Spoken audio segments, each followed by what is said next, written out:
በሚኖረን ጊዜ የምንማረው የእግዚአብሔር ሰላም በሚል ርዕስ ነው። ቅዱስ መጽሐፍ እንደዛ ነው። ስለ እምነት ሲናገር ያለ እምነት እግዚአብሔርን ደስ ማሰኘት አይቻልም ይላል። ስለ ፍቅር ሲናገር ደግሞ ፍቅር ከሌለኝ እምነት ቢኖረኝ ከንቱ ነኝ ይላል። ስለ ትዕግስት ሲናገር ደግሞ ትዕግስት ሁሉንም ነገር ይፈጽማል ይላል። እንግዲህ እያንዳንዱ በየራሱ አስፈላጊ ስለሆነ ነው። ስለ ልብ አስፈላጊነትና የተወሳሰበ አምላካዊ ጸጋ መሆን መናገር ማለት የሌሎችን አካላት ተግባር ውስብስብነት አስፈላጊነት መቀነስ አይደለም። ትንሽ አንዳንዴ አንዱን ለማመስገን ሌላውን መጉዳት የለበትም። ትንሽ አሁን የሚታዩ ነገሮች አሉ። አንድን ነገር ለማመስገን የግድ ሌላውን ከመንቀፍ መጀመር የለብን። ሌላውን ሳንነቅፍ ያንን ማመስገን እኮ ይቻላል እና የግድ ይህን ነገር ለማመስገን ተጠግቶ የሆነ መውጋት ጤነኛ አይመስለኝም። ለማንኛውም ስለ ሰላም ዛሬ የምናነሳው ስለ እግዚአብሔር ሰላም ነው። በዚህ ዓለም ስለሚወራለት የስም ሰላም አይደለም። ሰላም እንደሚታወቀው ቃሉ በጣም መጫወቻ ከሆኑት አምላካዊ ጸጋዎች አንዱ ነው። ፍቅር በእውነቱ መጫወቻ መቀለጃ ሆኗል። አለቦታው ስሜቱ ነውር ሁሉ ፍቅር እየተባለ ሰላምም እንደዚሁ። ከዚህ የተነሳ ሰላም ሲባል በጣም ቆም ብሎ ማሰብ ምን አይነት ነው የሚል ከጀርባው ሊኖር የሚችሉ ነገሮች ሁሉ በጥርጣሬ ማየት ከተጀመረ የቆየ ይመስለኛል። እንግዲህ በዚህ ያለ ያሁን ብዙ አይነት ነገር ስላለ ስለዚህ ልንነጋገረው እውነተኛ ስለሆነ ከእግዚአብሔር ብቻ ስለሚሰጠው ከሰው ሊሰጥ ስለማይችለው ሰው ሊቀማው ስለማይችለው አምላካዊ ሰላም ነው። ስለዚህ ሰላም በጣም አስፈላጊ ጸጋ ነው። ሰላም ከሌለ ምንም ነገር የለም ማለት ይቻላል። ቢኖርም እንዳለ አይቆጠርም። የሰው ልጅ ከእግዚአብሔር ጋር ሲኖር ሳለ የነበረው አንዱ ትልቁ ጸጋ ሰላም ነበር። ሰው ከእግዚአብሔር ጋር በሰላም ሲኖር ራሱ ለራሱ ሰላም ነበረ። አዳም ከሔዋን ጋር፣ ሔዋንም ከአዳም ጋር ሰላም ነበሩ። ከሌሎች ፍጥረታት ከእንስሳት ጋር ሳይቀር ሰላም ነበሩ። እንስሳት እየሄዱ በሰላም ስናወጣለን ይሉታል፣ አዳም ስም ያወጣላቸዋል። ሁሉ ነገር የተስማማ ስምሙ ነበር። ሰላም ማለት የተስማማ ማለት ነው። በመካከል ልዩነት፣ ጠብ የሌለበት በፍጹም ስምምነት የሚኖር ሁሉ በተሰጠው በተፈጠረበት መንገድ መዋሉን ጠብቆ የሚሽከረከር አንዱ ለሌላው ጠላት፣ መሰናክል፣ የመጠፋፋት የጉዳት ምክንያት የማይሆን ማለት ነው። የውስጥ መረበሽ የሌለበት ማለት ነው። በእንዲህ አይነት ሁኔታ ነው የነበረው ሰው ከእግዚአብሔር ጋር በሰላም በነበረበት ጊዜ። በኃጢአት ምክንያት ከእግዚአብሔር ጋር ሲጣላ ግን እግዚአብሔርን ሰላም አጣ። የእግዚአብሔርን ሰላም ሲያጣ ከራሱ ጋር ሰላም መሆን አልቻለም። ከራሱ ጋር ሰላም ካለመሆኑ የተነሳ አዳም ሔዋንን መክሰስ ጀመረ። ሔዋን እባብን መክሰስ፣ መከሳሰስ ወይም አንዱ ሌላ መክሰስ፣ አሳልፎ መሰጣጣት መጣ። እግዚአብሔር አዳምን ለምን እንዲህ ያደረግ ሲል እኔ በደልኩ አይደለም ያለው፣ ከአንተ ጋር እንድትኖር የሰጠኝ ይህ ጊዜ እሷ እንዲህ ያደረገች ይላል። አሳልፎ ሰጣት ማለት ነው። ሰው ለራሱ ሰላም ሲያጣ ሌላውን አሳልፎ ይሰጣል። ሌላውን አሳልፎ በመስጠት ደህንነቱን የሚጠብቅ ይመስለዋል፣ ግን አይደለም። ሔዋንን ደግሞ ራሷን በመውቀስ ፈንታ እባብን በአቅሟ እሷን እባብን ከሰሰች። እንግዲህ እንዲህ ያለው መጠላላት አሳልፎ መሰጣጠት የሚመጣው እግዚአብሔር ሰላም ከውስጣችን ሲጠፋ ነው። ከዚህም አልፎ አዳም እግዚአብሔር ሰላም ከውስጡ ሲጠፋ ስነ ፍጥረቱን አስፈራው። ግዛው፣ ንዳው፣ ጠብቀው ተብሎ የተሰጠው ስነ ፍጥረት ሁሉ አስፈራው። የራሱ ሰውነትም አሳፈረው። እንደምናውቀው አዳምና ሔዋን ቅጠል ለማግኘት የሞከሩት የራሳቸው አካል ስላሳፈራቸው። ሰው ከውስጡ ሰላም ሲያጣ ራሱ ለራሱ ያስጠላዋል። የራሱ አካል ሁሉ ይቀፈዋል፣ ያሳፍረዋል። እንግዲህ እግዚአብሔር ሰላም ማጣት ምን ያህል ከባድ እንደሆነ በዚህ ሁሉ እናያለን። አምላካችን ለስም አጠራሩ ክብር ምስጋና ይግባውና ሰው የሆነው ይህን ያጣነውን ሰላም ሊመልስልን ነው እና በልደቱ መጀመሪያ የታወጀው ይህ ሰላም ነው። ስብሐት ለእግዚአብሔር በሰማያት ወሰላም በምድር ስምረቱ ለሰብእ ተብሎ የታወጀው ይህ ሰላም ነው። በሰማያት ይህን ላደረገ ለእግዚአብሔር ምስጋና ይሁን፣ ምክንያቱም የሁሉ ነገር መሰረት እሱ ነውና። በምድርም ሰላም ይሁን። እንግዲህ ከአዳምና ከሔዋን ኃጢአት ጀምሮ ምድር ሰላም ርቋት ነበር። ያን ሰላም ማንም ሊያውጅ አልቻለም ነበር። በሰውና በእግዚአብሔር መካከል የጥል ግድግዳ ተፈጥሮ ነበር በኃጢአት ምክንያት። ያንን ክርስቶስ ሊያመርሰው ሲመጣ መጀመሪያ የታወጀው ሰላም ነው። ዛሬ በቅዳሴያችን በምስጋናችን የምናመሰግነው የምንዘምረው ይህን ነው። ስብሐት ለእግዚአብሔር በሰማያት ወሰላም በምድር ስምረቱ ለሰብእ እያለ። ስለዚህ ሰላም የሚገኘው ከእግዚአብሔር እና እኛ ከእግዚአብሔር ጋር ስንሆን እንደሆነ ሁሉ የሚታጣው ደግሞ እኛ ከእግዚአብሔር ስንለይ ነው። እግዚአብሔር ከእኛ ሲለያል፣ እግዚአብሔር ከእኛ አይለይም። እኛንም ከእግዚአብሔር የምንለየው እርሱ የሰጠን ሰላም በሁኔታዎች የማይለዋወጥ ነው። ለሰማዕታት ተባረኩ ምስጋና ይሁንና ዮሐንስ 14:27 ላይ ሰላም እተውላችኋለሁ፣ ሰላሜን እሰጣችኋለሁ፣ እኔ የምሰጣችሁ ሰላም ዓለም እንደሚሰጥ አይደለም፣ ልባችሁ አይታወክ አይፍራ ብሎ እግዚአብሔር የሚሰጠው ሰላም ሰዎች ሰጠን እንደሚሉት አይደለም። ፖለቲካዊ ሰላም ወይ በድርድር ወይ በሰጥቶ መቀበል በሚባሉ ነገሮች የሚመጣ ሰላም አይደለም። እንዲህ ያለ ሰላም ይወጣል፣ ይወርዳል፣ ይደፈርሳል፣ አስተማማኝ አይደለም። በሰዎች በጎ ፈቃድ ላይ የተመሰረተ ነው። ሰዎች ሀሳባቸውን ሊቀይሩ ይችላሉ። ያንን ሰዎች ተሰጣጣን፣ ተስማማን የሚሉትን ሰላም ለተንኮል ሊጠቀሙበት ይችላሉ። በወጥራችን እንደሚታየው እየተደራደሩ ሲያስፈልጋቸው ሄደው ይወርዳሉ። ጉልበት አለን የሚሉ እንደሚያደርጉት ያው ጉልበት ግን ምን እንደሆነ እያዩት ነው እንጂ።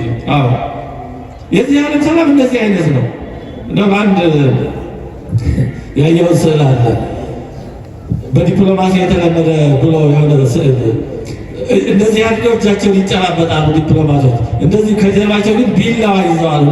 ሁለቱም ቢላዋ ስለው ይዘዋል። ግን እንደዚህ ያው ፈገግ እያለ ይሄ የዲፕሎማሲ በስልጠና የሚመጣ ሳቅ ማለት የልብ ሳይሆን የዝም ብሎ የማስመሰል የሚል የእውነት ሳቅ አይደለም። እንደዛ ያደረጉ ቢላዋ ይዘዋል። ሲመቻቸው ሊተራረዱ ማለት ነው። እግዚአብሔር የሚሰጠው ሰላም እንደዚህ ያለ አይደለም። እና ሰላም በእውነት በጣም መጫወቻ መቀለጃ ከሆኑት የእግዚአብሔር ጸጋዎች አንዱ ነው። ለዚህ ነው የእግዚአብሔር ሰላም በዚህ ዓለም ከሚጮኸው ከሚወራለት የውሸት ፎርጅት የማስመሰል ሰላም ለጊዜው መረዳት የሚገባው ለዚህ ነው። እግዚአብሔር የሚሰጠው ሰላም ዓለም እንደሚሰጠው አይደለም። የሚሰጠው ያለው ለዚህ አይደለም። የእግዚአብሔር ሰላም እንዲህ ያለ እውነተኛ ነው። ብዙ ነገሮች አሉት። እግዚአብሔር ራሱ የሰላም መልአክ ተብሎ ተጠርቷል። ሮሜ 16:20 ቅዱስ ጳውሎስ በመልእክቱ በመጀመሪያ ላይ ደጋግሞ ከሚናገራቸው የሰላምታ ቃላት የበረከት ቃላት አንዱ ጸጋና ሰላም ይብዛላችሁ እያለ በጣም ደጋግሞ የተናገረው በሁሉም መልእክታቱ ማለት ይቻላል። መጀመሪያ ላይ ቅዱስ ጳውሎስ ይሄን ይላል፣ ጸጋና ሰላም ለእናንተ ይሁን ይላል። ምክንያቱም እጅግ የሚያስፈልጉን ጸጋዎች እነዚህ ናቸው። ጸጋ በራሱና ሰላም ያለ እግዚአብሔር ጸጋ ምንም አይደለም። ስለዚህ ጸጋ ይብዛላችሁ ይላል፣ ሰላምም ይብዛላችሁ። ሰላም ከሌለን ምንም አይደለም፣ ያለ እግዚአብሔር ጸጋ ምንም አይደለም። እኔ የሆንኩት እግዚአብሔር ጸጋ ነው እንዳለ ቅዱስ ጳውሎስ የሆነው እግዚአብሔር ጸጋ ነው። ስለዚህ ያለ እግዚአብሔር ሰላም ያለ እግዚአብሔር ጸጋ ምንም ስራ አይደለም። ቅዱስ ጳውሎስ የመልእክታቱ መጀመሪያ ላይ ጸጋና ሰላም ለእናንተ ይሁን ይላል። እንግዲህ የክርስትና ሃይማኖትና ሰላም እንዴት ነው የሚተያዩት? ሰላም ስንል በክርስትና አስተምህሮ ምን ማለታችን ነው? እንግዲህ በክርስትና የተጠራ ነው መቼም መስቀሉን ለመሸከም መሆኑን እናውቃለን። ጌታችን ነግሮናል። ጌታችን የጠራው መስቀሉን ተሸክሞ ይከተለኝ ብሏል። በዓለም ሳላችሁ መከራ አለባችሁ ተብሏል። ታዲያ የተጠራ ነው ለጭንቀትና ለችግር ህይወት ነው ወይ? መስቀሉን መሸከም ማለት መከራ መቀበል ማለት ሰላም የሌለው ደስታ የሌለው የጭንቀት የመከራ ህይወት ነው ወይ? የሐዋርያት ሥራ 14:22 ላይ ወደ እግዚአብሔር መንግሥት በብዙ መከራ እንገባ ዘንድ ያስፈልገና ተብሏል። መዝሙር 126 ቁጥር 5 ላይ በልቅሶ የሚዘሩ በደስታ ይለቅማሉ ተብሏል። ስለዚህ የምንዘራው በልቅሶ ነው፣ የምናጭደው ነው በደስታ። ታዲያ በክርስትና ውስጥ ከመከራና ከሐዘን ያለፈ ነገር የለም ወይ? በዚህ አስቸጋሪና ሻካራ ህይወት ውስጥ ስንሄድ ወይም እንድንሄድ የሚያበረታታ ምንድን ነው? በዚህ የመከራ ህይወት ውስጥ ሰላም እንዴት ብሎ ነው የሚገኘው? ክርስትና ወደ የሐዘንና የጭንቀት ህይወት ነው ወይ የሚመራ? አይደለም። ይሄ ለይተወረዳ በጣም አስፈላጊ ነው። አዎ የተጠራነው መስቀሉን ለመሸከም በክርስትና ውስጥ መከራ አለ ብቻ ሳይሆን ህይወታችን ነው። አይነቱ መጠኑ ቢለያዩ ግን ይሄ ግን ከሰላም የሚያርቅ ሳይሆን እንዲያውም ሰላም የሚገኝበት መንገድ ነው። ይሄ ግን ሚስጥር ነው። ሚስጥር ማለት በቀላሉ ማንረዳው በጣም ማሰብ የሚፈልግ ትንሹን ተረድተን አብዛኛው ማይገባ ማለት ነው እንጂ ሚስጥር ማለት የተደበቀ የተከለከለ ማለት ብቻ አይደለም። እንደዛ አለ በአብዛኛው በክርስትና ሚስጥር ሲባል የተከለከለ እንደዚህ አይደለም። በጣም ጥቂቱን ብቻ ከተረዳ ነው እንደ ሽታ ጥቂቱን እንደ መዓዛ እናሸተዋለን። አብዛኛውን ነገር ግን አንደርስበትም። ቀስ እየተባለ እየተኖረ እየታደገ በዛ መልኩ ነው መረዳት እንቻለው። በዛም ተረድተን አንጨርሰው ነው ሚስጥር ሲባል እንደዛ ማለት ነው። ስለዚህ የክርስትና ሃይማኖት የክርስትና ህይወት ከዚህ በተቃራኒ የነፃነትና የደስታ ህይወት ጥሪ ነው። እግዚአብሔር አምላካችን የሐዘን አምላክ አይደለም። አምላከ ትፍሥሕት ወአምላከ ሐሤት ይላል የማክሰኞ ሊጦን ማለት ምስጋና ማለት ነው። እግዚአብሔር አምላካችን የደስታ አምላክ ነው ይላል። አምላከ ትፍሥሕት ወአምላከ ሐሤት እግዚአብሔር የደስታ አምላክ ነው። የሐዘን አምላክ አይደለም። የችግር የመከራ አምላክ አይደለም። አምላክ ነሳ አምላክ አድኖ እግዚአብሔር የማዳን አምላክ ነው። ያለ ማዳን አሳልፎ የመስጠት አምላክ አይደለም። ስለዚህ ክርስትና እውነተኛ ሰላም የሚገኝበት ብቸኛው መንገድ ነው። አሁን መስቀሉ የሰላሙ መንገድ ነው። ክርስቶስ ሰላምን የገዛው በመስቀሉ አልፎ ነው። በመስቀሉ መሄድ የግድ ነው። ይህንን ዘላ አንችልም። ግን እውነተኛ ሰላም ነው የሚገኘው በመስቀሉ ነው። ክርስቶስ ፍጹም የሆነውን ሰላም የሰጠን በመስቀል አልፎ ተነስቶ ነው። ለደቀ መዛሙርቱ መጀመሪያ የተናገራቸው ነገር ሰላም ለሁላችሁ ይሁን የሚል ሌላ ቃል አለ። ጌታችን መጀመሪያ ለደቀ መዛሙርቱ የተናገራቸው ሌላ አይደለም፣ ሰላምታ ነው የሰጣቸው። ሰላምን ልዩ አምላካዊ አተና የነበረው ሰላም ነበረ። የሰው ልጅ ተለይቶ አጥቶት ሲቀዘበዝ የነበረው ያን አምላካዊ ሰላም ነው። ክርስቶስ በትንሣኤው መጀመሪያ የሰጠው ያን ሰላም ነው። ሰላም ለሁላችሁ ይሁን። ሮሜ 14:17 ላይ የእግዚአብሔር መንግስት ጽድቅና ሰላም ነው ይላል።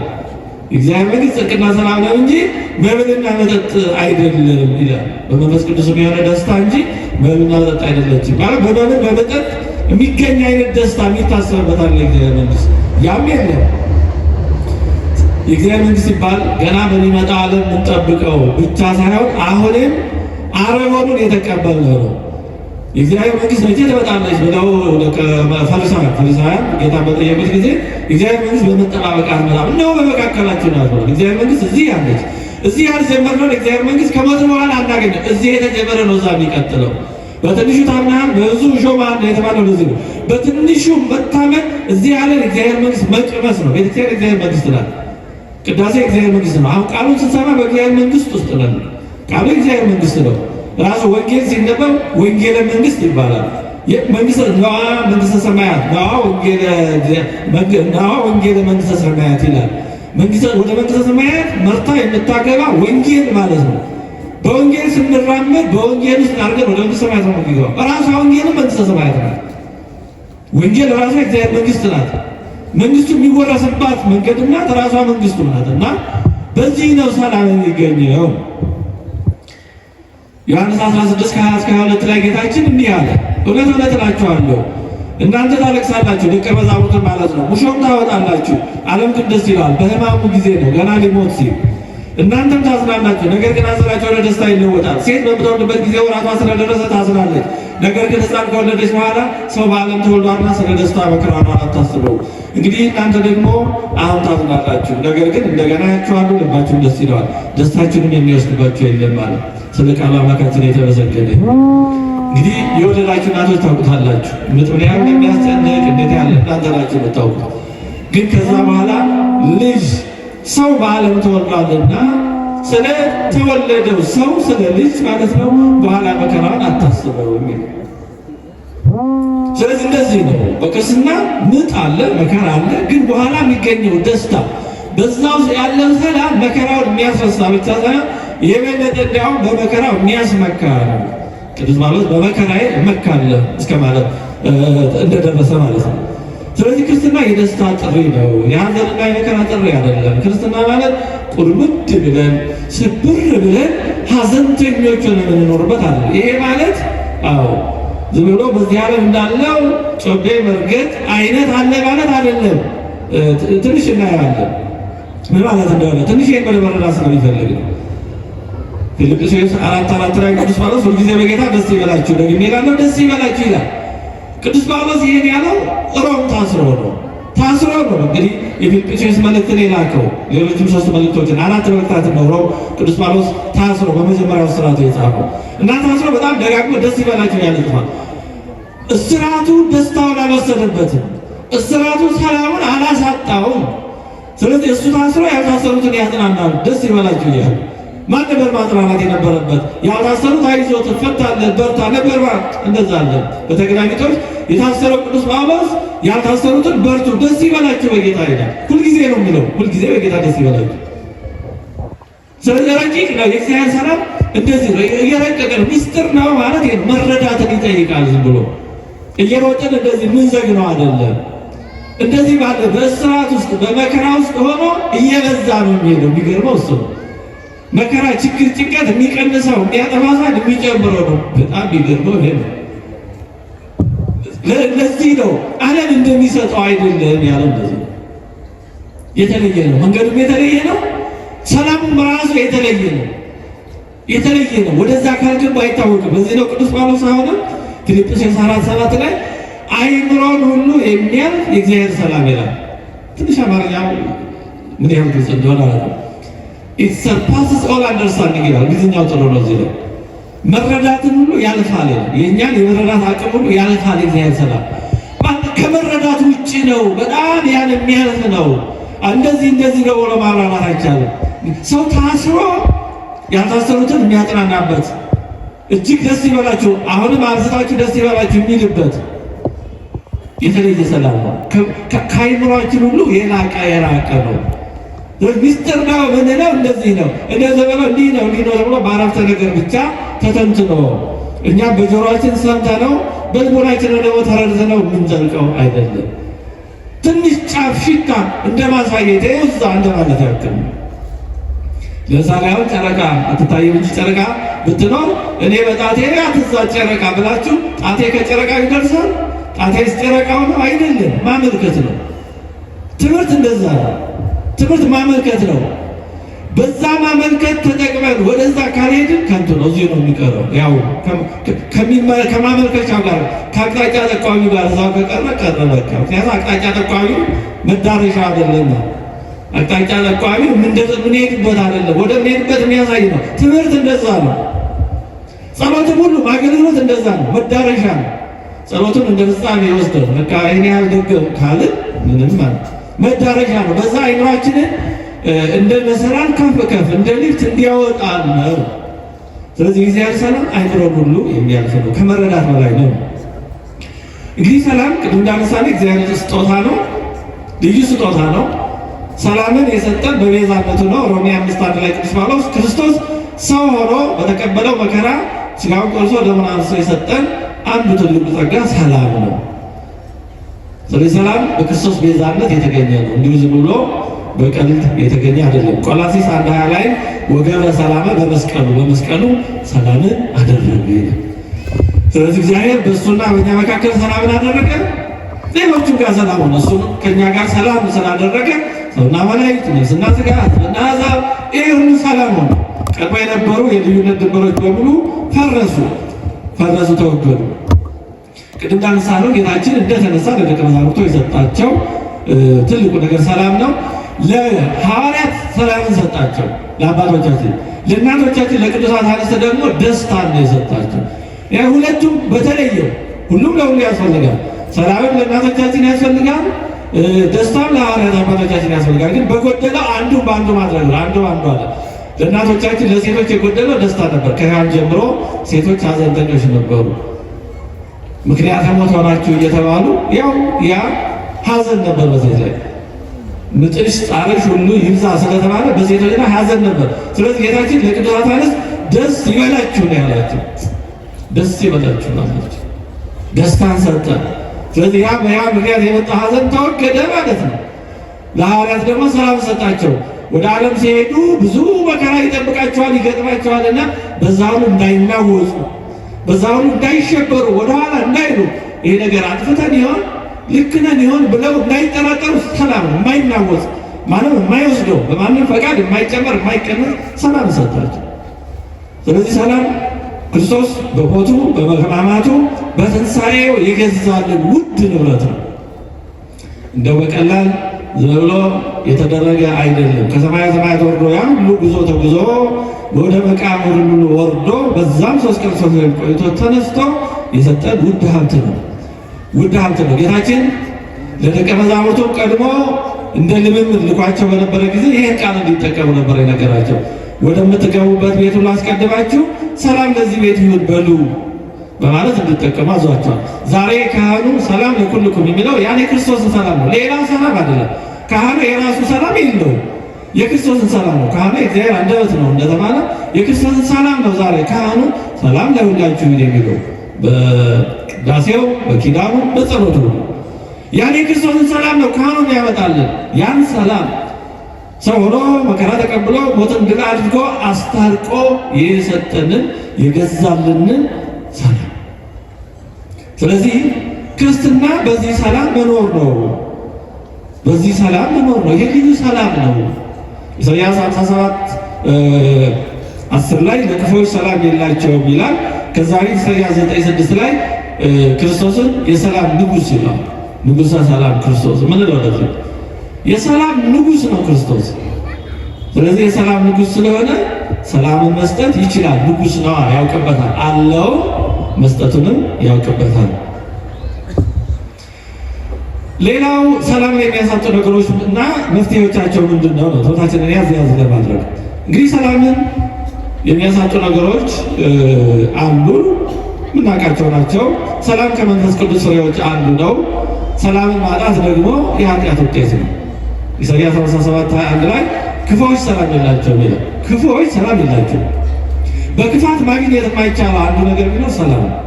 ሰው በተንኮል ገንዘብ ሊያገኝ ይችላል፣ ስልጣን ሊያገኝ ይችላል፣ እንደዚህ ይቻል ይሆናል። ሰላምን ግን በክፋት ማግኘት አይቻልም በጭራሽ። ያሳድዳል፣ ያስራል፣ ያስጨንቃል፣ ከውስጥ ሆኖ እሾህ ሆኖ ይወጋል። በተመቸ አልጋ ሆኖ እንቅልፍ ሊል ይችላል። ጥሩ ምግብ ተመግቦ ውስጥ ሰላም ምቾት ላይ ይሰማ ይችላል። ውስጥ ሰላም ከሌለ ሰው የትም ቢሄድ ደስተኛ ነው። በውጭ አማምሮ ለባብሶ ተኳኩሎ አጊያጊጦ የሚታየው ይሄ መጋረጃ ነው። እንዲህ ያሉ ሰዎች በሰላም የሚኖሩ ደስተኞች ሊመስሉ ይችላሉ። ግን በሆነ አጋጣሚ ቀረብ ብለን እነሱ ደግሞ በውስጣቸው የተደበቀው ነገር ልባቸውን ከፈት አድርገው ቢነግሩን ውስጣቸው የተደበቀው አውሬ ሐዘን፣ ብስጭት፣ ውስጣቸው የታፈነው ብዙ ክፉ ነገር ሊገነፍል ራሱ ከባድ ሊሆን ይችላል። ግን ያን ለመሸፈን ያው ሰው ለስንቱ ሲነገራል፣ ላላፊ አግዳሚ አይነገር። ቢነገርስ ምን ይጠቅማል? እንደዚህ በሚል ሰው ሰላማዊ ደስተኛ መስለው በፈገግታ በሳቅ ራሱን ለመሸወር ለማታለል ሊሞክር ይችላል። ያ ውስጥ ግን አለ የማይቋረጥ ጩኸት፣ የማይቋረጥ ጩኸት አለ። ዳዊት ልበ አምላክ አይድረስንና ከበደለ በኋላ ሰላም አልነበረውም። መዝሙር 37:3 ላይ ከኃጢአቴም የተነሳ ለአጥንቶቼ ሰላም የላቸውም ይላል። ለአጥንቶቼ ራሱ ሰላም የላቸው። ኃጢአት የውስጥ ሰላም እስከ አጥንት ድረስ ሰርስሮ ይገባል። አጥንት ጅማት ድረስ እረፍት ይነሳል። ንዝንዝ ነው የሚያደርገው። ቃየን ወንድሙን ከገደለ በኋላ እግዚአብሔር ያለው ነገር ይህን እውነታ በግልጽ የሚያሳይ ያሳዝናል ነገር ነው። ቃየን ለእግዚአብሔር ያለው እንዲህ አለ። ዘፍጥረት 4:13-14 ላይ ቃየንም እግዚአብሔርን አለው ኃጢአቴን ልሸከማት የማልችላት ታላቅ ናት። እነሆ ዛሬ ከምድር ፊት አሳደድከኝ፣ ከፊትህም እሰወራለሁ፣ በምድርም ላይ ኮብላይና ተቀዛዥ ይሆናለሁ፣ የሚያገኘኝም ሁሉ ይገድለኛል። እንዲህ ከመሆን ይሰውረን። ተጨነቀ። ኃጢአቴን ልሸከማት የማልችላት ናት። ኃጢአት እንደዚህ ነው። አስቀድመው ሊሰሩ ሲሉ ደስ የሚል ይመስላል። የሆነ ግብ አሳክቶ ከዛላ የፈለግነውን አግኝተን ደስ የምንሰኝ ይመስላል። ግን አይደለም። ይኸው ቃየን አስተማረ። ሞኝ ከራሱ ብቻ ሊማር ይፈልጋል ይባላል። ብር ደግሞ ከሌላ ይማራል። እሳት ራሱን ካላቃጠለው በቀር የማይማር ሰው የጅል መጨረሻ ነው። ሁሉም ነገር በራስ ማማን ስለማይቻል እና የተጻፈው ለዚህ ነው። እና እንዲህ ያለ ኃጢአት ምድሩ ሁሉ ጭንቅ ጥብብ እንድትል ያደርጋል። ቀኑ ጨለማ ይሆናል። ሰው ሁሉ ያስፈራል። እናውሬ ለዚህ ነው ቃየን ያየኝ ሁሉ ይገድለኛል ያለ። ያኔ እኮ ጥቂት ሰው የነበረው ገና 10 ይሞላል ያለ የነበሩት ሰዎች ግን ያየኝ ሁሉ ይገድለኛል። ኃጢአቱ ነው የሚያሳድደው፣ ሰው አይደለም። ኃጢአቱ ነው የሚያሳድደው እንጂ ሰው ኑሮ አይደለም። እናትና አባቱማ እንዲሆኑ ነበሩት ያኔ። ስለዚህ ሰላምን የሚያሳጣው ክፉ ስራ ነው፣ ኃጢአት ነው። ከዚህ ያለ ምኞትና ፍላጎት ወይም እነዚህን በማርካቱ ሰላም አይገኝም። በጭራሽ ሰላም እንዲህ ባለ ነገር አይገኝም።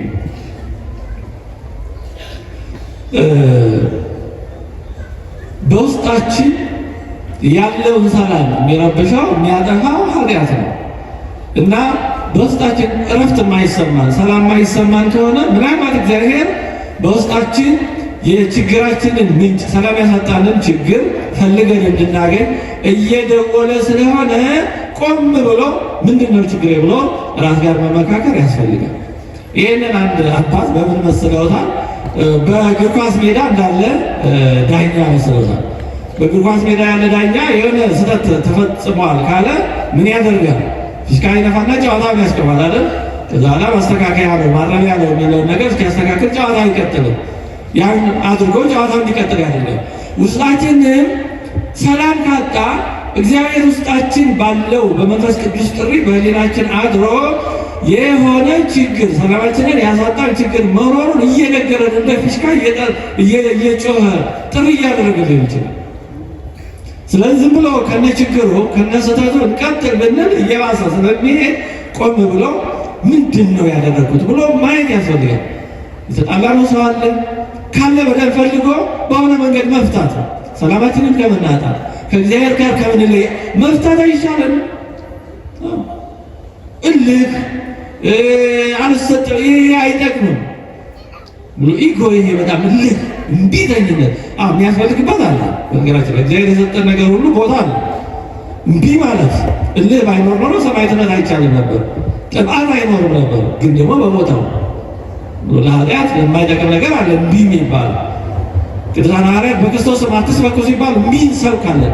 በእሱ ስም አለመስበክ አንችልም ነው ያሉት። አዎ ያስፈልጋል፣ ግን ደግሞ ለማይጠቅም ነገር አለ። ስለዚህ በውስጣችን እንደዚህ አይነት ሁኔታ ካለ ቆም ብለን ማየት። ሌላም ነገር ያበላሸ ነው አውቀንም ይህን ሳናቅ ያልኮሰኮስ ነው ያሰነካከል ነው የሰበርነው ነገር ካለ ያንን ሄዶ መፍታት። አስበን ማግኘት ካልቻልን ችግሩን ግን ወደ እግዚአብሔር መጮህ፣ እባክህ ላገኘው አልቻልኩም ችግሩን አንተ ግለጥልኝ፣ ወይ አንተ አስተካክለው በምታውቀው ወይ ደግሞ ወደ ልቡና ያምጣና እኔ እንዳስተካክልልኝ ብሎ መጠየቅ። እንዲህ ከሆነ በኋላ ነው ሰላማችን የሚመለሰው እንጂ ከነ ችግራችን ግድ የለም እያልን ብንሄድ ቆሻሻ ሲደራረብ በጊዜ ሂደት ለመግፋትም ለማስወገድ በጣም አስቸጋሪ እንደሚሆነው እየተወሳሰበ አይነቱ እንደጠፋ ዝሃ እየከበደ ያለ። ስለዚህ ከእግዚአብሔር ውጭ ሰላም ስለሌለ በኃጢአት መንገድ በክፋት ሕይወትን ሰላምን ማግኘት ስለማይቻል ቆም ብለን ያለንበትን ማየት፣ ሰላማችንን የነሱን ነገሮች ካሉ እነሱን መፍታት በጣም በጣም አስፈላጊ ነገር ነው። ሰላም የሚገኘው በእውነት በመኖር ነው። በውሸት በመኖር በማስመሰል በመኖር ሰላም የለም። እውነተኛ ሰው ሰላም አለ። ዮሐንስ መጥምቅንና ሄሮድስን ማነጻጸር እንችላለን። ሄሮድስ ንጉሥ ነው፣ ቤተ መንግስት አለው፣ ሁሉ ነገር አለው። ዮሐንስ መጥምቅ በበረሃ የሚኖር ነው፣ ብቸኛ ነው፣ የሚበላውም የበረሃ ማር ነው፣ የሚለብሰውም የግመል ጠጉር ነው። እንደዚህ ግን ማነው ሰላም የነበረው? ሄሮድስ ይታወቅ ነበር። ዮሐንስ መጥምቅ የሚናገረው ነገር ሁሉ ያስጨነቀ ነበር። ዮሐንስ መጥምቅን ሄሮድስ ሰላም ስላጣ ዮሐንስ መጥምቅ የሚናገረው እውነት ስለወቀሰው በመግደል አርባለሁ ብሎ አስገደለው። ከዛ በኋላ ደግሞ አሁንም እረፍት አላገኘም። ስለ ክርስቶስ ተአምራት ሲሰማ ወይኔ ያስገደልኩት ዮሐንስ መጥምቅ ተነስቶ ይሆናል ብሎ ፈራ። ያስገደለው ሰው እንኳን ተነስቶ የወቅሰኝ ይሆናል ብሎ ይሄን ያለው ክፋት የሚያስፈራ ክፋት ይሄን ያህል ያስፈራል። ኃጢአት ይሄን ያክል እረፍት ይነሳል። ገለውት እንኳን አያርፉ። ጻድቅ ሞቶ ይከን በረሲያን እንደተባለ ጻድቅ ሰው ሞቶ እንኳን ይገዛል፣ ክፉዎች ሰዎች ይገዛቸዋል። በህሊና ለእውነት መኖር ሳለም ሰላም ነው። ከሞት በኋላ እግዚአብሔር ዘንድ የክብር ቦታ ነው። በተቃራኒ በውሸት በማስመሰል በነውር በሐሰት በክፋት በሴራ በተንኮል መኖር ለጊዜው ነገር ሊያስገኝ ይችል ይሆናል፣ ግን ውስጥን ግን ይረብሻል። እንደ ጦር ይወጋል ወደ ውስጥ። ሰው ማያየው ጦር ተሸክሞ መዞር ነው በሉት። ይህንን በአንዳንድ ነገሮች ለጊዜው ማታለል ይቻል ይሆናል። የተለያዩ ነገሮችን በማየት ሰው ጋር በማውራት እንደዚህ ባሉ ነገሮች በመባለት በመጠጦች ግን ይሄ እንደ ፓራሲታሞል ለጊዜው ማስታገሻ ይሆናል እንጂ እውነተኛውን ችግር አይፈታውም። እንዲያውም የበለጠ በሽታ እንዳናውቀውና እንዳንፈታው እያወሳሰበው ነው የሚሄደው። ገዳይ ነው። አንድ ማቀው ሰው ሁሌ እንዲህ ያለ ነገር ሳስብ የሚያስቆጭ ሰው አለ። ማቀው ሰው ነው። ታሞ ሐኪም ቤት ሄደ እና ማስታገሻ ሰጡት። በጣም አሞት ነበር። ለጊዜው ነው ታገሰለት፣ ግን ከአራት ሰዓት በኋላ ሞተ። በኋላ ሲጣራ የአንጀት መታጠፍ ነበር። በቀላሉ ሊስተካከል የሚችል ነበር በሕክምና እንደሚነግሩ በቀላሉ ግን ችግሩን መፈለግ መፈተሽ መመርመር ትተው ህመሙን ማስታገሱ ላይ ነው ትኩረት ያደረገው። መቼ የሚሰራ ሰው ይሳሳታል አይደረስም። ግን ህይወት ነው ችግሩ ደግሞ ህይወት ነው ምትክ የሌለው ህይወት እና እንደዚህ ይገጥማል ማለት ነው። ለጊዜው ብንቀባባው በሆነ ነገር ልናታልለው ልናልፈው ልንሸፋፍለው ብንሞክር ይወሳሰባል የበለጠ። ይልቁንስ ሳይቃጠል መቅጠል ነው የሚሻለው እንጂ ነገር የባሰ እኛን ራሱ ጨምሮ የሚያጠፋ ሊሆን ስለሚችል ጊዜ ሳይሰጡ መፍታት በጣም አስፈላጊ ነው። በመጨረሻ የምናነሳው የእግዚአብሔር ሰላም ያለው መሆን ጥቅሙ ምንድን ነው? ይህን ባጭሩ አንስተን ትምህርታችንን እንጨርሳለን። የእግዚአብሔር ሰላም ያለው መሆን ጥቅሙ ብዙ ነው። እንዲህ እና እንዲያም ተብሎ ተዘርዝሮ የሚያልቅ አይደለም። ግን ለማሰብ ያክል ለማስታወስ ያክል ግን አንድ ሁለት ላስታውሳችሁ። የእግዚአብሔር ሰላም ያለው መሆን ብዙ ጥቅም አለው። አንዱ የእግዚአብሔር ሰላም ያለው ሰው በሁኔታዎች መለዋወጥ አይረበሽም፣ አይፈራም። የዚህ ዓለም ነገር እንደምናውቀው ይለዋወጣል። ዛሬ ሰላም የሆነው ነገር ሊደፈረስ ይችላል። ሁሉ ነገር ይለዋወጣል። ማይለወጥ እግዚአብሔር ብቻ ነው። ግን የእግዚአብሔር ሰላም ያለው ሰው በሚለወጥና በሚረበሽ ዓለም ውስጥ ሆኖ ሳይረበሽ መኖር ይችላል። ይህ ማለት ጨርሶ ምንም ስሜት የማይሰማው ነው ማለት ሳይሆን ሁኔታዎችን በሚገባ ያልፋቸዋል፣ ሳይረበሽ ሳይደነግጥ በሁኔታዎች ግርኝት ብሎ ሳይወሰድ የሆነ ነገር ሲመጣ ስብር እንኩትኩት ድቅቅ ሳይል እንዳመጣጡ ማለት ይችላል።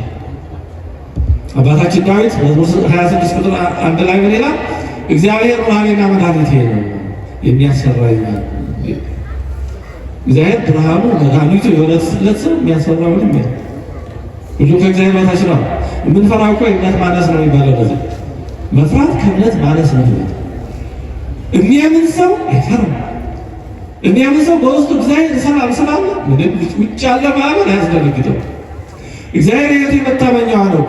የሚያስደነግጠኝ ማን ነው? ክፉዎች አስጨናቂዎች የጠላቶች ሥጋዬን ይበሉ ዘንድ በቀረቡ ጊዜ እነርሱ ተሰናከሉና ወደቁ። እንደው እኔን ያሰናክሉ የመጡት እነሱ ተሰናከሉና ወደቁ።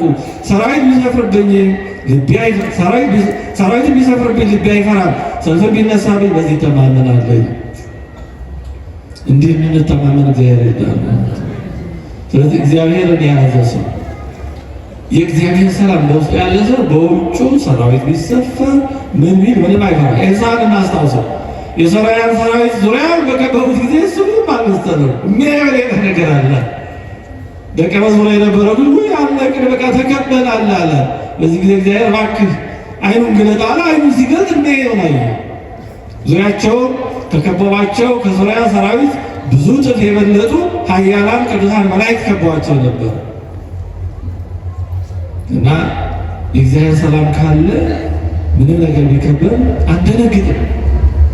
አሁንም ዳዊት በመዝሙር 45 ላይ ከቁጥር 1 ጀምሮ አምላክነ ኃይልነ ወፀወነነ ወረዳኢነ ውእቱ ለምንዳቤነ ዘረከበነ ፈቃደ በእንተ ዘኢንፈርህ ለእመ አድረቀቀት ምድር ወለእመኒ ፈለሱ አድባር ውስተ ባሕር። የሚገርም ነው በእውነት አምላካችን እግዚአብሔር ረዳታችን ኃይላችን ነው አለ። ከዚህ የተነሳ ምድር ብትናወጥ ተራሮችን ወደ ባህር ቢወሰዱ አልፈራም። ይህ ቀላል አለ። ወለእመኒ ፈለሱ አድባር ውስተ ባሕር ተራሮች ተራውጠው ወደ ባህር ቢገቡ ሰማይና ምድር ቢጣበቅ አልፈራም። ይህ ቀላል እንዳይመስለን። ይህ ከትልቅ ተአምኖ የሚመጣ ይሄ ሰው ውስጡ ፍጹም የእግዚአብሔር ሰላም ሲኖር የሚደርስበት ደረጃ ነው። በቀላሉ የሚደርስበት ይቻላል፣ ግን ቀላል አይደለም። ምክንያቱም በውስጣቸው ያለ የእግዚአብሔር ሰላም ድምፅ፣ በውስጣቸው ያለ የእግዚአብሔር ሰላም ጣዕመ ዜማ በውጫቸው ያለው ጩኸት እንዳይሰሙት እንደሌለ እንዲቆጥሩት ያደርጋቸዋል። እንደሌለ እንዲቆጥሩት ያደርጋቸዋል። ኢምንት እንዲሆን ያደርገዋል። ለምሳሌ ፀሐይ ብትወጣ እዚህ ያሉት መብራቶች ሁሉ ጥቅምም ትርጉምም ኃይልም አይኖራቸውም። ባላጠፋቸው ከሚያኖራቸው አይቆጠሩ። የበለጠ መጥቷል። እንደዛ ነው የእግዚአብሔር ሰላም ያለው ሰው መከራው አይደለም። በመከራው ውስጥ ግን መከራው እንደሌለ እንደሚት ይቆጥረዋል። ሰለስቱ ደቂቅ እንደምናውቀው እግዚአብሔር ያዳናቸው እሳት አጥፍቶ አይደለም፣ በእሳቱ ውስጥ ነው ያዳናቸው። ግን በእሳቱ ውስጥ እግዚአብሔር ስለጠበቃቸው እሳቱ እንደሌለ ነው ለነሱ የሆነው። አይነት ከነ ማእከለ እሳት ወማይ እንደተባለው በእሳቱም በውሃውም ውስጥ ያሳልፋቸዋል። ሌላው ደስተኛ ይሆናል። እግዚአብሔር ሰላም ያለው ሰው ደስተኛ ይሆናል። ደስተኛ ይሆናል ማለት እንደ ፕሮስፐሪቲ ጎስፔል ሀብቱ ንብረቱ ይሞላል፣ አካውንቱ በብር ይትረፈረፋል፣ በትዳሩ ይባረካል፣ እንደዚህ ማለት ነው። ይሄ ሊሆን ይችላል ላይ ይችላል። ይሄ እግዚአብሔር እንደሚሰጠው እንደ ሰውም ጥረት ነው፣ እንደ እግዚአብሔር ስጦታ። ሰው መስራት አለበት፣ ሰርቶም ያገኘው አለ፣ እግዚአብሔር ደግሞ የሚሰጠው ይኖራል። ይሄ በሁለቱ መስተጋብር ነው። ሰው ሳይሰራ እግዚአብሔር ካልሰጠኝ ብሎ ማማት አይችልም። ስለሰራም ደግሞ የግድ ይሄን ሁሉ የማግኘት ዋስትና የለውም። ይሄ የዚህ ያለ ጉዳይ ስለሆነ ግን ደስተኛ ይሆናል ማለት ማንም የማይወስደው በመከራ በሁኔታዎች ውስጥ የማይደፈርስ የማይለወጥ ሰላም ያገኛል።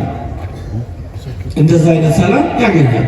ቅዱስ ጳውሎስ ያለው እናስታውስ። ሁለተኛ ቆሮንቶስ 6:10 ላይ ሐዘንተኞች ስንሆን ዘወትር ደስ ይለናል። እስኪ አብረን እንበለው። ሐዘንተኞች ስንሆን ዘወትር ደስ ይለናል። እንግዲህ ሚስጥር ማለት ይሄ ነው። ሐዘንተኞች ነን።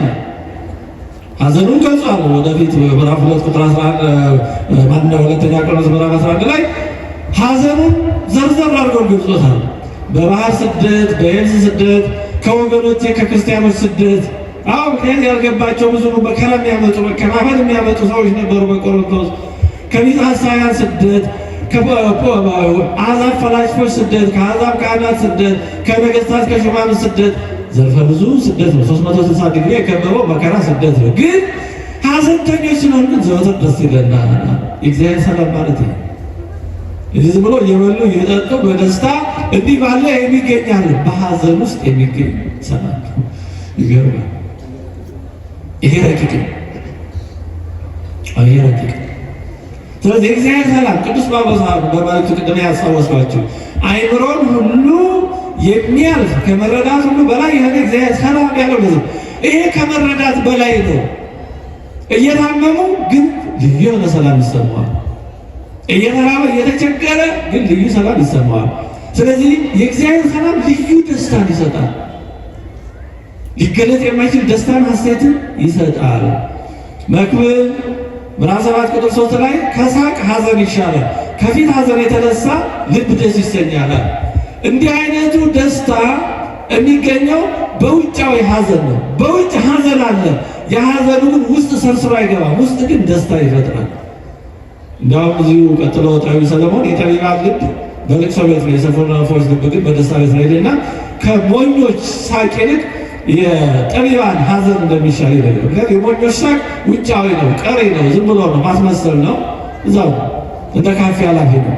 የጠቢባን ሐዘን ግን ውስጥ ስለሆነ ወደ በለጠ ከፍ ወዳለ ምርምር ወደ እግዚአብሔር ወደ ረቀቁ መንፈሳዊ ነገሮች ነው የሚወስደው። ስለዚህ የእግዚአብሔር ሰላም ያለ ሰው ደስተኛ ያደርጋል አይደል? ኑሮ ሁሉ በዚህ ዓለም ምንም መከራ ውጣ ውረድ ፈተና የሌለበት ይሆናል ማለት ሳይሆን በዚህ ውስጥ እየተደሰተ የሚያልፍ ይሆናል። በዚህ ውስጥ ከክብር ወደ ክብር የሚሸጋገር በዚህ ውስጥ ዘወትር ደስተኛ የሚሆን ይሆናል። በዚህ ነገር ክርስቲያን ሙሴ ያያትን ዕፀ ጳጦስን ይመስላል። ዕፀ ጳጦስ እንደምናስታውሰው በእሳት እየተቃጠለች ግን ቅጠሎቿ አልተበሉም፣ አልጠወለጉም። መልኳም ውበቷም ልምላሜዋም አልደረቀም፣ አልተቃጠለችም። ግን እሳቱ ደግሞ ይነዳል። ክርስቲያን እንደዛ ነው። የእግዚአብሔር ሰላም በውስጡ ያለ ሰው በውጭ መከራ ውስጥ ይኖራል፣ እንደየአቅሙ፣ እንደየጸጋው፣ እንደየስጦታው፣ እንደየጥሪው። ውስጡ ግን የእግዚአብሔር ሰላም አለ። ውስጡ ግን አይናወጽም። ውስጡ ግን ደስተኛ ነው። ሐዘንተኞች ስንሆን ዘወትር ደስ ይለናል ያለው ለዚህ። ስለዚህ የእግዚአብሔር ሰላም የሚሰጠው ደስታ እንደዚህ እንደ ዕፀ ጳጦስ ነው። እሷን እናስብ። እንደ ኖህ መርከብም ነው። በኖህ መርከብ በውጯ ውሽንፍር አለ፣ ከታች የሚፈልቀው የመላው አለ፣ ከላይ የሚወርደው አለ፣ ጥፋት አለ፣ ሞት አለ፣ ማዕበል አለ። ውስጧ ግን ሕይወት አለ። ከእግዚአብሔር ጋር የሚኖር ሰው እንደዚህ ነው፣ ደስተኛ ይሆናል። የእግዚአብሔር ሰላም ይጠብቀዋል ሲባል እንደዚህ ነው። የተለየ ዓለም ይፈጥርለታል። ከመከራው ውጭ ያደርጋል ማለት ሳይሆን በመከራ ውስጥ ልክ እንደ ኖህ መርከብ ይሻገራል። እንዲያውም ያ የጥፋት ውሃ ክፉዎችን ሲያጠፋ የኖህን መርከብ ከፍ ከፍ ነው ያደረጋት በውስጧ ከያዘችው ጋር ማለት ነው። እናናማበው ኖህ ገነትን ተሳለማት ይላሉ። ከምድር ከፍ ስላለ ውሃው ተራሮች ሁሉ ስለወጣ መርከቧ ከፍ ብላ ገነትን ተሳልማታለች ነው። እዚህ መከራው የእግዚአብሔር ሰላም ያለውን ሰው ከእግዚአብሔር የሚለየው ሳይሆን እንዲያውም ወደ ላይ ወደ ገነት ያወጣዋል። ሚስጥር ነው፣ ረቂቅ ነው፣ አይምሮን ሁሉ ያልፋል የሚባለው ለዚህ። ቅዱስ ጳውሎስና ሲላስ በእስር ቤት የፈጸሙትም ይሄን ነው። ቅዱስ ጳውሎስና ሲላስ ተገርፈው ተደብድበው ታስረው ነበር። የሐዋርያት ሥራ 16 ከቁጥር 22 ከ26 ላይ እንዲህ ይላል። ሕዝቡም አብረው ተነሱባቸው፣ ገዢዎቹም ልብሳቸውን ገፈው፣ ቅዱስ ጳውሎስና ሲላስ ልብሳቸውን ገፈው በበትር ይመቷቸው ዘንድ አዘዙ። ራቁታቸውን በበትር መቷቸው። በብዙ ከደበደቧቸው በኋላ ሰው ጨካኝ ነው አይደረስም። በብዙ ከደበደቧቸው በኋላ ራቁታቸው ነው በበትር በዱላ ደበደቧቸው። ወደ ወህኒ ጣሏቸው። የወህኒውንም ጠባቂ ተጠንቅቆ እንዲጠብቃቸው አዘዙት። እርሱም የዚህን አይነት ትእዛዝ ተቀብሎ ወደ ውስጠኛ ወህኒ ጣላቸው። እግራቸውን በግንድ አጣብቆ ጠረቃቸው። መጠረቅ ታውቃላችሁ? ጭንቅ አድርጎ ማሰር ማለት ነው። እግራቸውን በሰንሰለት እነዚያ እንዳይንቀሳቀስ አድርጎ እንዴት ይጨንቃል! ተራቅተው በበትር በደንብ አድርገው በኃይል ተደብድበው ወደ ውስጠኛው እስር ቤት፣ እንግዲህ እስር ቤት ብዙ ክፍል ይኖራል። ወደ ውስጥ ወደሚያስጨንቀው ማለት ብርሃን ምናምን መስኮት ወደ ሌለበት እዛ አስገብተው እዛ ደግሞ እግራቸውን ጭንቅ አድርገው አስጨንቀው ጠርቀው አሰሯቸው። አንዱ ለአንዱ ያለ ክፋት ነው። እንዲሁ ከተባለ ማሰሩ አይበቃም። እውነት ይህን ያህል የሚሞት ሰውነት አንዱ ለአንዱ ይህን ያህል ክፋት እንዲህ ያሳዝናል። ሰው ታሪክ የሚያስተምረው ሰው ከታሪክ አለመማሩ ነው ይባላል። ታሪክ እናነባለን ግን መልስ ያንኑ ነው ሰው የሚደግመው። ምን አሳዝነን ባልመረኩ። ይቀጥልና በመንፈቀ ሌሊት ግን ጳውሎስና ሲላስ እየጸለዩ እግዚአብሔርን በዜማ ያመሰግኑ ነበሩ። እስረኞችም ያዳምጧቸው ነበሩ። የሚገርም ያን ያህል ተደርድበው ያን ያህል ተደርድበው ለማለት በጥፊ እንኳን ሁለቴ ብንመታ ብስጭቱ እንደው ቅፍ ያስይዘና እንኳን ለማመስገን ነው። አይ የእግዚአብሔር ሰላም ይሄ ነው ልዩነቱ። በውጭ ነው ድብደባው፣ ያው ውጭ ነው። የውስጥን ሁኔታ የውስጥን ደስታ አይወስድም። በዜማ ያመሰግኑ ነበር፣ እስረኞችም ያዳምጧቸው ነበር። ድንገትም የወህኒ መሰረት እስኪናወጥ ድረስ ታላቅ የምድር መንቀጥቀጥ ሆነ። በዚያም ጊዜም ደጆች ሁሉ ተከፈቱ፣ የሁሉ እስራት ተፈታ። እግዚአብሔር አምላካችን ስለ ስሙ የተመሰገነ ይሁን። ስለዚህ እግዚአብሔር ሰላም እንደዚህ ነው። በመታሰር አይወሰድም፣ በመደብደብ አይወሰድም፣ በመገፋት አይወሰድም፣ በመጠላት አይወሰድም። አይምሮን ሁሉ የሚያልፍ እግዚአብሔር ሰላም ማለት ነው። ሌሎቹ ሐዋርያት እንደዚሁ የሐዋርያት ሥራ ምዕራፍ 5 ቁጥር 40 እስከ 41 ላይ ሐዋርያትንም ወደ እነሱ ጠርተው ገረፏቸው። አይሁድ ማለት ነው። በኢየሱስም ስም እንዳይናገሩ አዘው ፈቷቸው። ሁለተኛ በዚህ ስም ታስተምሩ ነው ወይ ብሎ በማስጠንቀቂያ እነርሱም ቅዱሳን ሐዋርያት ማለት ነው ስለ ስሙ ይናገሩ ዘንድ የተገባቸው ነው ስለተቆጠሩ ከሸንጎው ፊት ደስ እያላቸው ነው። ሰው ተገርፎ ሲወጣ ደስ ይለዋል። የእግዚአብሔር ሰላም ማለት ነው በውጫዊ ሁኔታ ላይ ያልተመሰረተ የማይመሰረት መገረፍ፣ መታሰር፣ መጠላት፣ መሳደድ የማይወስደው ማለት የማይቀንሰው በዚህ ሁሉ እንደውም የበለጠ የሚጎመራ እንደ ዕጣን ዝም ብሎ ሲቀመጥ ብዙ አይሸትም አለ። እሳት ላይ ሲቀመጥ ነው መዓዛው የሚያውለው ምንነቱ የሚገለጠው። እውነተኛ የእግዚአብሔር ስራ የሚገለጠው እንደዚህ በመከራ ውስጥ ምንነቱ ይታወቅ። አለዛማ ዝም ብሎ ነው የሚቀመጠው እንደ ዕጣን አለ ውስጡ ፖቴንሻሊ ግን አይገለጥም። ስለዚህ እግዚአብሔር ሰላም ደግሞ የበለጠ የሚገለጠው በዚህ በመከራ ውስጥ ነው። ስለዚህ የተወደዳቸው እግዚአብሔር ሰዎች እኛስ ውስጣችን ይሄ እግዚአብሔር ሰላም አለ ወይ? የሰላም ድምፅ ይሰማናል ወይ? ወይስ ሰላማችንን ያሳጣን ነገር አለ? ስለዚህ ሰላማችንን ያሳጣን ከእግዚአብሔር ሰላም የለየን በውስጣችን የሚረብሸን የምናውቀው ጉዳይ ካለ ያን ቶሎ እንፍታ። ግድ የለም እንሞታለን፣ ይቀራል በራሱ በግድ ከሚቀር እኛ በፈቃድ ብናስቀረው ይሻላል። ስንሞት እኮ ይቀራል አይደል? ያን ግን ዋጋ የለም ተገደሉ። በፈቃዳችን ግን ብንፈታው የሚታው ነገር ካለ ብንተው ግድ የለም። ሰው ስንት ነገር ይተዋል እኮ። አዎ ስንት ነገር ይተዋል። ኢየሱስ ክርስቶስ ከሰማይ ሰማያት ወረደ፣ ክብሩን እግዚአብሔር መምሰል መቀማትን እንደ ትልቅ ነገር አልቆጠረውም ተብሎ ይሄን እየተማረ እኛ ትንሽ ነገር መተው እንዴት ያቅተናል? አዎ የሚከብድ ነገር ካልተውን ማመኑ ክርስቲያን ሆነ መተው ማይከብድ ብንተው ምንም ማይጎዳ ነገር ከሆነ ማመኑ ነገር አለ። ይሄ መተው ማይባል አንድ ሰው ምን አለ? ተማሪ ያለ አለ የሆነ ሰው ከቤቱ እያመጣ ዕቃ ይሰጠ ነበር። የሻይ ማንኪያ፣ የሻይ ብርጭቆ፣ ምንድነው ብርጭቆ ማስቀመጫ፣ እንደዚህ ያሉ ነገሮች እያመጣ ይሰጠ ነበር አለ። ላይ ሰው ለኔ ተማሪ የሚያደርግልኝ ምን ደግ ቢሆን ነው ያ በኋላ ቆይቶ ስረዳ ለካ ሰውዬ ቤት ሊቀይር ሆኖ ዕቃ እየቀነሰ ነበረ። እና ማንፈልገውና ለሆነ ጉዳይ ብለን እምነታው ነገር ብናደርግ ምንም ነገር አለ ማን ያደርጋል? የማይፈልገው ዕቃ ሰው ይጥላል። ግን በራሱ ለመተው የማይመች የሚከብድ ያን ነገር ስለ እግዚአብሔር ብለን የእግዚአብሔር ሰላም ለማግኘት ብለን ብናደርገው እግዚአብሔር ሰላምን አብዝቶ ይሰጠናል። ምናልባት ለይተን ማወቅ ካልቻለ ደግሞ ወደ እግዚአብሔር ጸልይ፣ እባክህ ምንድን ነው ሰላሜን የወሰደው ነገር ምንድን ነው? ወይ አንተ በምታውቀው ፍታልኝ፣ አለዛ ደግሞ እባክህ በውስጤ አስታውሰኝና እንድፈታው ኃይል ብርታቱን ስጠኝ እንበል። እግዚአብሔር አምላካችን አይምሮን ሁሉ የሚያልፍ ማንም የማይወስደው የማይቀማ የሆነውን እውነተኛ የእሱን ሰላም ለሁላችን የሚያድለን የወንድማችንን ነፍስ በቅዱሳን አጠገብ እቅፍ ያኑርልን። አሜን።